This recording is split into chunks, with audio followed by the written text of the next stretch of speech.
नीट paper फुटी प्रकरणात जुन्नर तालुक्यातील रहिवासी असणारा ओंकार शिंगोटे याला सीबीआयनं अहिल्यानगर येथून ताब्यात घेतलंय. नीट पेपर फुटी प्रकरणाचं कनेक्शन महाराष्ट्रातील 3 मोठ्या शहरांमध्ये असल्याचं उघडकीस आल्याची माहिती सूत्रांनी दिली आहे.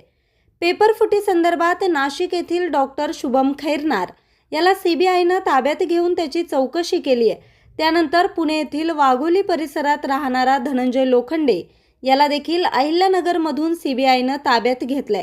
मात्र धनंजय लोखंडे यांच्या चौकशी दरम्यान जुन्नर येथील रहिवासी सध्या पुणे येथे वास्तव्यास असणारा आयुर्वेदिक डॉक्टर ओंकार शिंगोटे याला देखील सीबीआयनं अहिल्यानगर येथून ताब्यात घेतलंय अशी माहिती समोर येते. धनंजय लोखंडे व ओंकार शिंगोटे हे दोघे मित्र असून विद्यार्थ्यांना महाविद्यालयात प्रवेश मिळवून देण्याचं ते काम करत होते.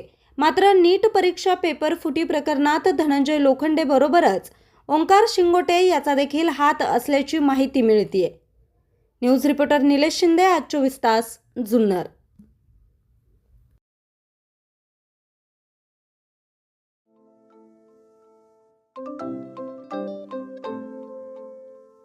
नवनवीन आणि ताज्या घडामोडींसाठी आज 24 तास सबस्क्राईब करा.